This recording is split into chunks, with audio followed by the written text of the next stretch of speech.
रानो चिड़िया की दो बेटियां थीं। चिड़िया अपनी बेटियों से बहुत प्यार करती थी, मगर रानो चिड़िया की सास को बेटियां बिल्कुल पसंद नहीं थीं। इसलिए वो हर समय अपनी बहू से लड़ाई करती और उसे ताने देती रहती थी। मेरे घर में आते ही तुमने बेटियों की लाइन ही लगा दी। अब इस अंडे से भी बेटी ना निकाल लेना, मुझे पोता चाहिए। इस अंडे से बेटा ही निकलना चाहिए। माँ जी, बेटा हो या बेटी, इसमें मेरा क्या दोष है? और मेरी बेटियां किसी से भी कम नहीं हैं। आप देखना, कल बड़ी होकर मेरी बेटियां कितनी कामयाब पक्षी बनती हैं। मगर रानो चिड़िया की सास गुस्से होकर घर से चली जाती है। उसका बेटा जंगल में लकड़ियां काट रहा था। रानो चिड़िया की सास अपने बेटे के पास जाती है। बेटा, मैं तुमसे एक बात करना चाहती हूँ। हाँ माँ, बताओ क्या बात है। बेटा, अब दो ही बेटियां बहुत हैं। अंडे से दोबारा बेटी निकली तो मैं उसे पहाड़ों पर छोड़ आऊंगी। माँ, बात तो ठीक है, मगर रानो नहीं मानेगी। उससे कौन पूछेगा? 2-4 दिन रोकर चुप कर जाएगी। और ऐसा भी तो हो सकता है कि हमारे अंडे से बेटा ही निकले। ऐसे ही 3 दिन गुजर जाते हैं। पापा चिड़िया काम पर गया हुआ था। चिड़िया का अंडा फूटता है। ऐसे ही 3 दिन गुजर जाते हैं। पापा चिड़िया काम पर गया हुआ था। चिड़िया का अंडा फूटता है और उस अंडे में से भी बेटी ही निकलती है।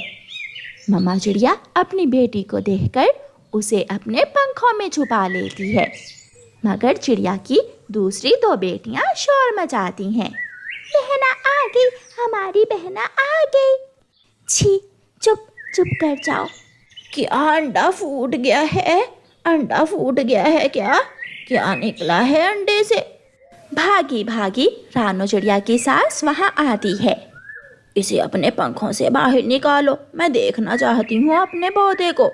सासू माँ, बहुत सुंदर है। बेटी है तो क्या हुआ, देख लें आप, हमारी ये बेटी दूसरी दोनों से स्वस्थ और सुंदर है।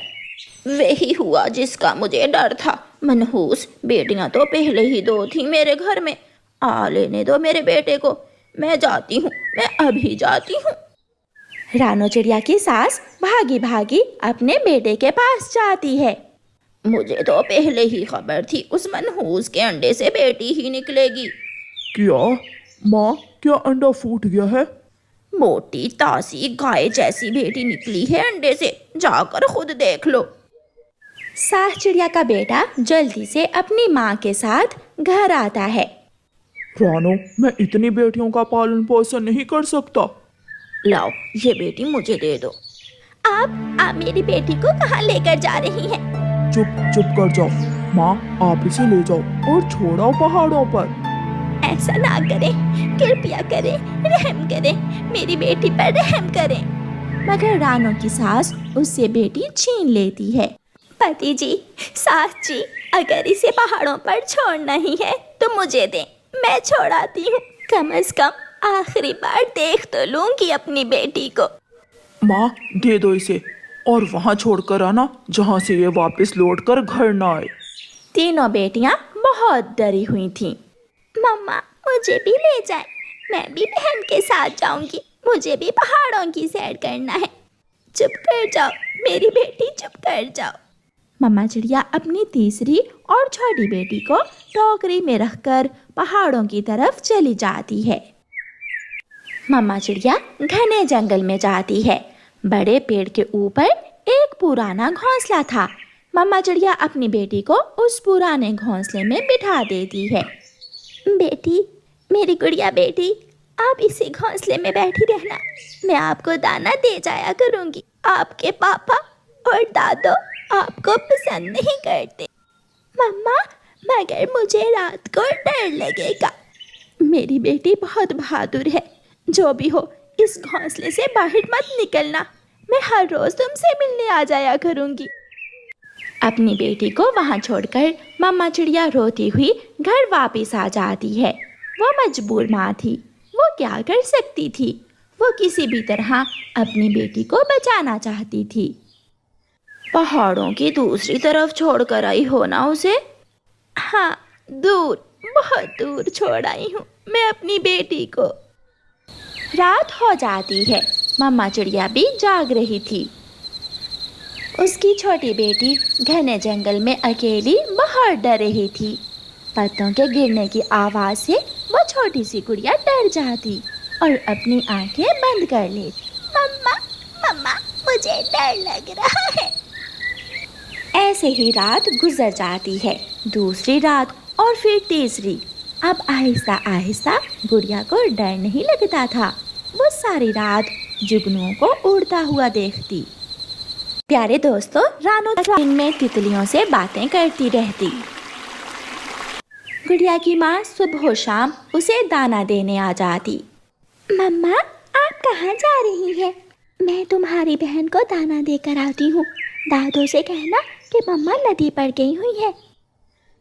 मम्मा चिड़िया अपनी चोंच में दाना लेकर घर से निकलती है। रास्ते में उसे उसकी सास मिल जाती है। बहू, तुम सुबह सुबह कहाँ जा रही हो?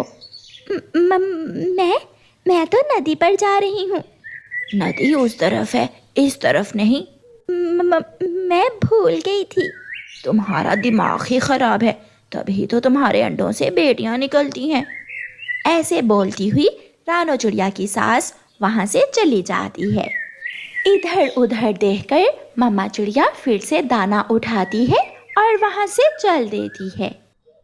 मम्मा पता है, अब तो मुझे रात को भी डर नहीं लगता और मैंने अब थोड़ा थोड़ा उड़ना भी सीख लिया है। अच्छा सच? वो कैसे? अपनी सहेली सुनीता तितली से। उसने मुझे उड़ना सिखाया है। सुनो बेटी, यहाँ से दूर नहीं जाना, बस थोड़ा उड़ने के बाद वापस इसी घोंसले में आकर बैठ जाना है। ठीक है मम्मा। मम्मा मेरी बहनें कैसी हैं? वो ठीक हैं। क्या उन्होंने उड़ना सीख लिया है? कहाँ बेटी, अभी तक तो वो घर में ही रहती हैं। आपकी दादू उन्हें घर से बाहर जाने ही नहीं देती। ऐसे ही दिन और रात गुजरते गए।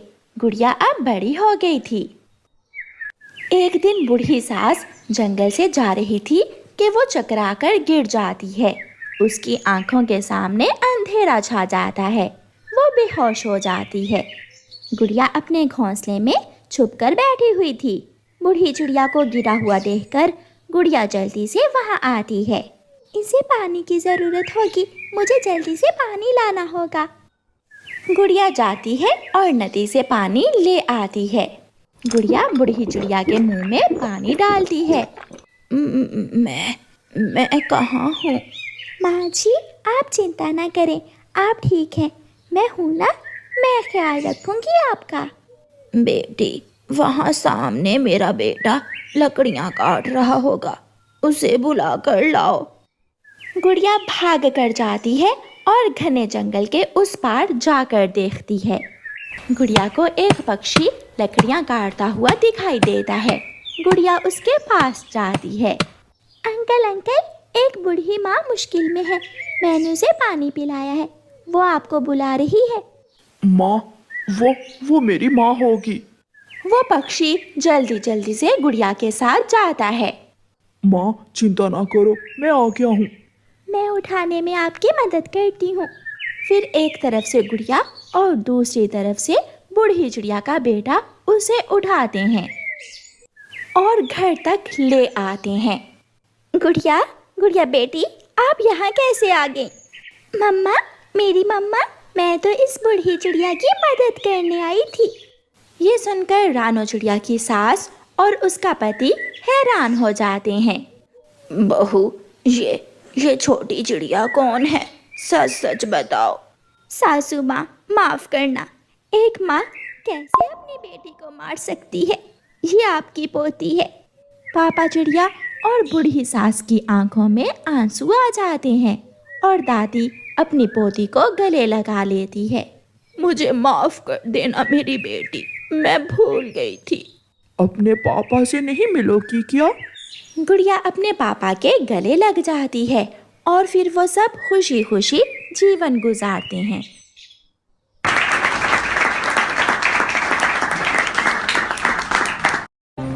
मिल गया, मुझे पका हुआ अमरूद मिल गया। गौरी कव्वी को अमरूद के पेड़ पर पका हुआ अमरूद मिल जाता है।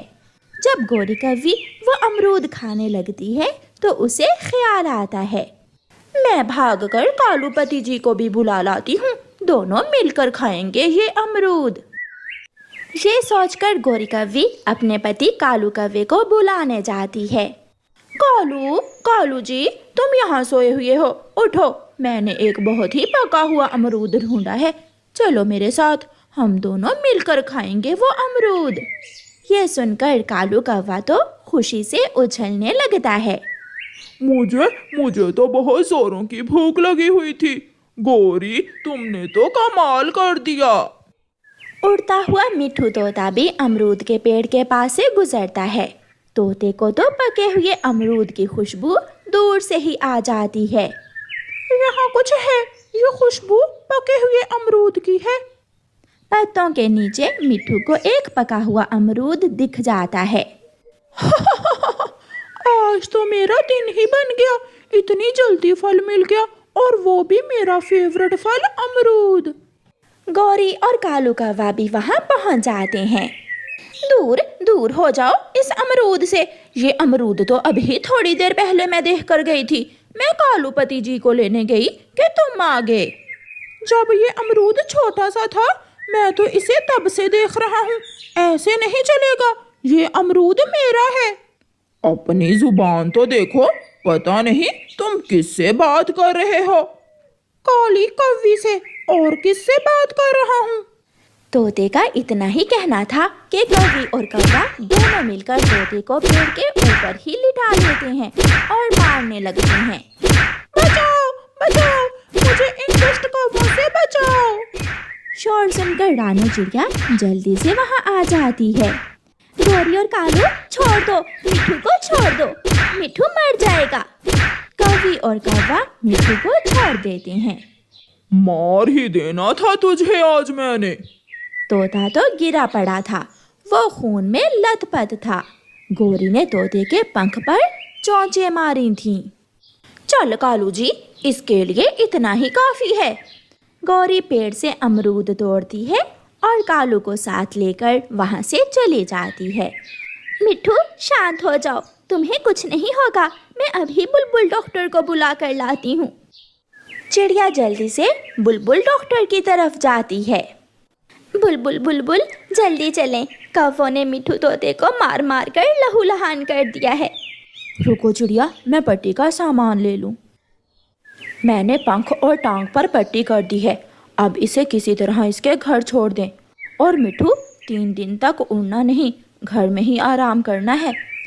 मैं भूखा हूँ, मैं भूखा हूँ। आप चिंता न करें मिट्ठू, मैं आपको दाना ला दूंगी। चिड़िया कबूतर को बुला कर लाती है। चिड़िया और कबूतर मिट्ठू तोते को उठाकर उसके घर तक छोड़ते हैं। मिट्ठू, क्या जरूरत थी उन कौवों से पंगा लेने की? पंख भी तोड़ दिया और टांग भी तुम्हारी। मैं वो अमरूद खाने ही वाला था कि उस कौवी ने आकर मुझसे लड़ाई शुरू कर दी। मिट्ठू, मैं अभी आपके लिए कुछ खाने को लेकर आती हूँ। चिड़िया जाती है और जंगल से कुछ दाना ढूंढकर मिट्ठू तोते को ला देती है। चिड़िया, तुम्हारा ये एहसान मैं सारी जिंदगी याद रखूंगा। ऐसे ही 3 दिन गुजर जाते हैं और मिट्ठू तोता ठीक हो जाता है। मिट्ठू तोता अब फिर से उड़ने लगा था। मिट्ठू तोते को फलों की खुशबू दूर से ही आ जाती थी। इन पेड़ों में जरूर पके हुए आम होंगे। मिल गए, मैंने तो खुशबू से पता लगा लिया था। मिट्ठू तोता वहां से पके हुए आम लेता है और अपने घर की तरफ जाता है। रास्ते में तोते को चिड़िया और कबूतर मिलते हैं। मिट्ठू तोता वहां रुकता है। वो सामने घने पेड़ों के बीच आम का पेड़ है, तुम जाकर वहां से आम ले लो। और हाँ, उन कौवों को ना बताना अगर पूछें तो, वरना मैं आपसे नाराज हो जाऊंगा। मिट्ठू ठीक है, आज तो मीठे आम खाने का मजा ही आ जाएगा। ऐसे चिड़िया और कबूतर वहां से मीठे आम ले लेते हैं। नदी किनारे बैठकर चिड़िया और कबूतर मीठे आम खा रहे थे कि वहां कौवी और कौवा भी आ जाते हैं। चिड़िया, बहुत भूख लगी हुई है, हमें भी बता दो तुमने ये आम कहाँ से लिए हैं? गौरी, ये आम हमें मिट्ठू तोते ने दिए हैं। और तुम्हारी तो मिठू तोते से लड़ाई हुई है, ये आम तुम्हें नहीं मिलेंगे। अगर इस बार वो मेरे काबू आ गया तो मैं उसे मार कर ही छोड़ूंगा। कौवे भैया, हम सब पक्षी एक साथ मिलजुल कर रहें तो इसी में हमारा फायदा है। वो बड़ी चोंच वाला किसी को क्या फायदा दे सकता है। एक दिन गोरी और कालू कौवे का बेटा जग्गू कौवा खेलता खेलता एक पेड़ की खोखर में घुस जाता है। वो सुराख बहुत छोटा सा था। जग्गू कौवा उस सुराख में घुस तो जाता है, मगर अब निकलना उसके लिए बहुत मुश्किल था। वो पूरा जोर लगाता है, मगर उसकी चोंच ही सुराख से बाहर आती है। वो पूरी तरह फंस चुका था। बचाओ बचाओ, कोई मुझे बचाओ। अरे ये तो कवि और कवि का बेटा है। प्यारे दोस्तों, कबूतर जग्गू को वहाँ फंसा हुआ देखकर कौवे और कवि के पास जाता है। तुम्हारा बेटा जग्गू सूखे पेड़ के छेद में फंसा हुआ है, जल्दी जाओ, वो रो रहा है। कबूतरे, कहाँ कहाँ है मेरा बेटा? सूखे पेड़ में, वो सामने। कवि और कौवा भागते हैं। मैं अपने पंख से जग्गू को बाहर खींचता हूँ। मगर कालू का पंख सुराख में नहीं जा रहा था। जग्गू जग्गू बेटा, इस लकड़ी को अपनी चोंच में मजबूती से पकड़ लो और हम इसे खींचते हैं। मगर जैसे ही कौवा लकड़ी खींचता है, जग्गू से वो लकड़ी छूट जाती है। कौवा और कवि थक जाते हैं। चिड़िया, कबूतर और बुलबुल भी वहाँ आ जाते हैं। जग्गू बेटा, आप इतने छोटे से छेद में क्यों गए थे? मैं कह रहा था कि यहाँ फंस गया। मम्मा पापा मुझे यहाँ से निकाल लें, मुझे बहुत डर लग रहा है। मेरे शरीर पर चोंटियाँ काट रही हैं, छेद में चोंटियाँ हैं। चिड़िया मेरी बहन, अब तुम ही कोई उपाय बताओ, मेरे बेटे को बचा लो। तुम इंसानों की बस्ती में जाओ और वहाँ से लकड़हारे इंसान को बुला कर लाओ। ये सुनते ही गोरी कवि इंसानों की बस्ती में जाती है। लकड़हारे इंसान, कृपया करें, मेरे बेटे को छेद से निकाल दें। चल चल भाग काली कवि, मेरे पास इतना टाइम नहीं है कि मैं काम छोड़कर तुम्हारे साथ जाऊं। निराश होकर गोरी कवि वापस चली जाती है। गोरी, क्या क्या कहा इंसान लकड़हारे ने? वो नहीं माना मेरे साथ आने को। मेरा जग्गू क्या अब इसी छेद में मर जाएगा? नहीं पापा मुझे बाहर निकालें। जग्गू फिर से जोर लगाता है, मगर उसका सर तो उस छेद से बाहर आ ही नहीं रहा था। ना जाने वो चला कैसे गया था उस छेद में। अब तो एक ही पक्षी जग्गू को बचा सकता है। चिड़िया जाती है और मिठू तोते को बुला कर लाती है। चिड़िया नहीं, मैं कौवों की मदद नहीं करूँगा, तुम भूल गई क्या? मिठू, इन्हें छोड़ें। एक पक्षी की जान बचाने के लिए इस छेद को अपनी तेज चोंच से काट कर बड़ा करो। जल्दी करो मिठू, वरना बहुत देर हो जाएगी। अब तो जग्गू अपना सर गिराकर लंबी लंबी सांस लेने लगा था। तोते, तुम मुझे मार लेना, मुझे पूरे जंगल के सामने बेइज्जत कर लेना, मेरे बच्चे को बचा लो। तोते, हम पर रहम करो, हमारे बेटे को बचा लो। लो ये डंडा लो और जितना जी चाहे मुझे मार लो। तोता अपना मुंह दूसरी तरफ कर लेता है और अपनी तेज चोंच से छेद को काटने लगता है। थोड़ी ही देर में तोता काट काट कर उस छेद को खुला कर देता है। अब इसे खींचकर बाहर निकालो। गोरी अपनी चोंच से खींचकर आसानी से जग्गू को बाहर निकाल लेती है। थोड़ी देर बाद जग्गू उठकर बैठ जाता है। कौवे और कवि के पास शब्द नहीं थे कि वो कैसे मिठू का शुक्रिया अदा करें, मगर मिठू शायद अब भी उन कौवों से गुस्सा था, इसलिए मिठू तोता वहाँ से चला जाता है। कौवे और कवि, देख लिया, हमें किसी भी समय किसी की ज़रूरत पड़ सकती है। चिड़िया, मैं बहुत शर्मिंदा हूँ, और जैसे भी हुआ हम तोते को मना लेंगे। फिर वो सब अपने अपने घरों को चले जाते हैं।